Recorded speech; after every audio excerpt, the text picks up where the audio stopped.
It was a warm May day in 1963 when 14-year-old Sebastian Guerrero was out exploring near the small village in southern Mexico.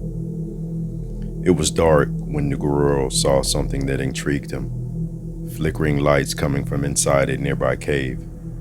As he got closer to investigate, he began hearing sounds, human sounds, but not sounds of talking or singing. His curiosity now nearly eclipsed with fear. Guerrero approached the mouth of the cave, careful to stay silent and out of sight. As he cautiously peered inside, his eyes came upon a scene too terrible to believe. Inside the large cave, most of the villagers were gathered. Many of them were nude, engaging in sex. Others were passing around a ceremonial chalice, drinking the dark fluid it contained. At the far end of the cave, upon an elaborate altar, Guerrero saw where the dark fluid came from. A human being hacked to pieces, the final drops of his blood being collected in chalices. Standing above them all was a woman, holding the bleeding heart of the man who was lying at the altar. Terrified, Guerrero ran more than 15 miles to the nearest town, the closest police station to the isolated village. There he tried to explain what he saw, saying the villagers were drinking blood like vampires. The police laughed the boy off, thinking his imagination had carried him away. But he insisted that something terrible was happening in the caves. So the next day, Police Inspector Luis Martinez agreed to follow the boy to the area to see for himself. Neither of them would be seen alive again. Until recently, the small village had been quiet, sleepy. Even calling it a village was giving it too much credit.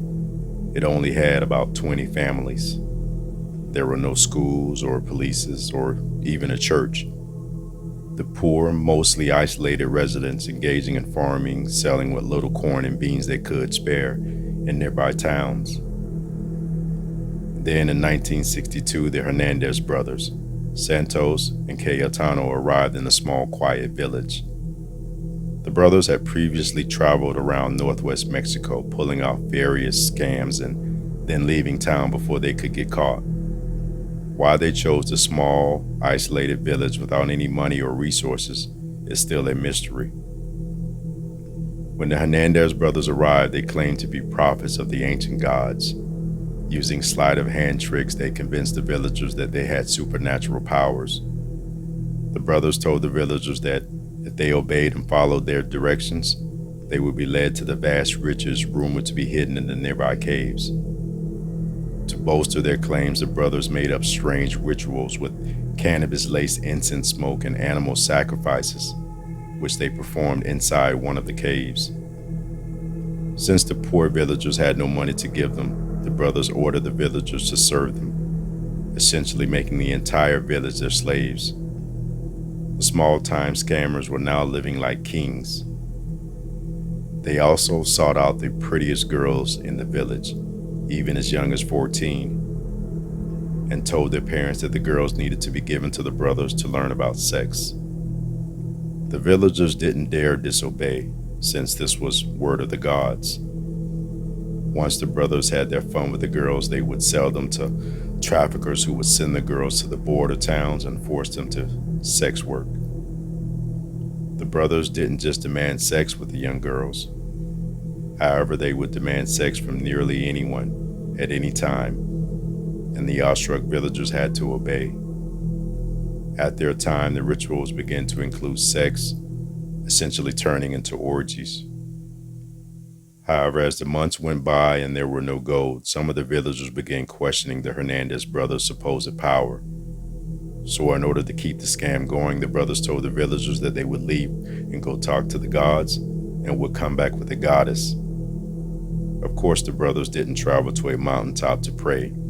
They traveled to Monterrey, the largest nearby city and home to some of the sex traffickers they had previously dealt with. Their plan was to convince a sex worker to come back with them and then pretend to be a goddess in order to keep fooling the villagers. It didn't take them long to find Magdalena Solís. Solís had been forced into prostitution at the age of 12, but also had a lucrative side hustle as a fortune teller and medium claiming to channel the spirits of past. When the Hernandez brothers told her about the scam, she eagerly accepted, and she, along with her brother Eleazar, traveled back with the Hernandez brothers. She did not simply ride on the back of a horse. However, once the brothers returned to the village, they told everyone that the goddess would arrive that night, but they had to perform a ritual to summon her. So that evening, the villagers participated in the brothers' ritual. At one point, the brothers produced a thick cloud of smoke, and once it cleared, Solís stood before them. The villagers were in awe. The formerly abused girl now held total power over the villagers. She was supplied with all the cannabis she wanted, which was quite a bit. Under the influence of these drugs, Solís now really believed she was a goddess, specifically the reincarnation of the Aztec goddess.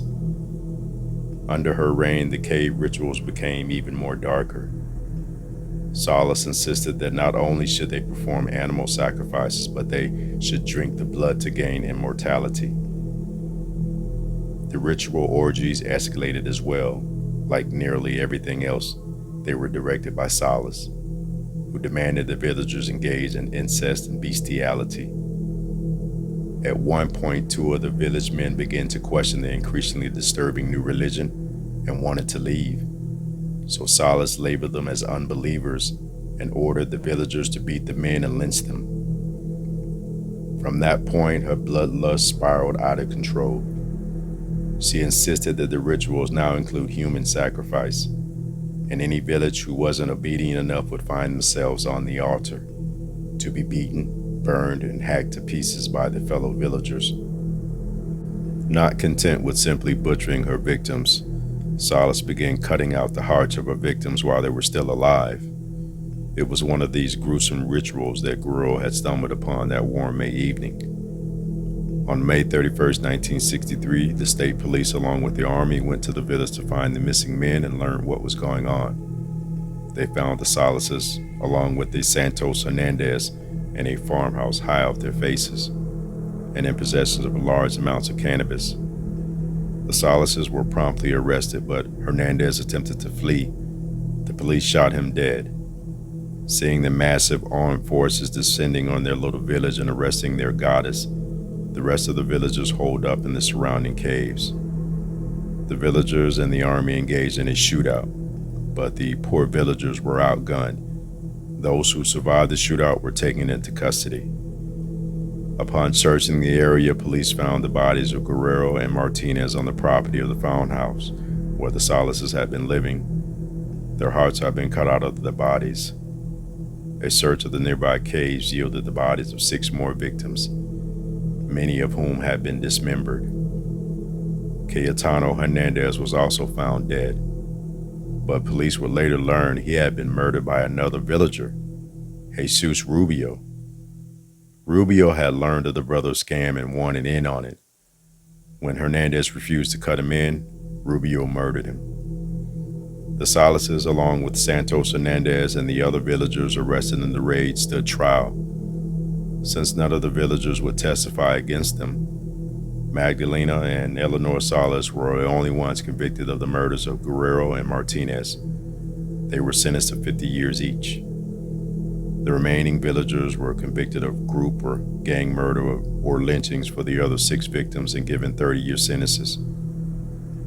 Though the remains of 8 people were found, it was suspected that the cult may have murdered up to 16 people.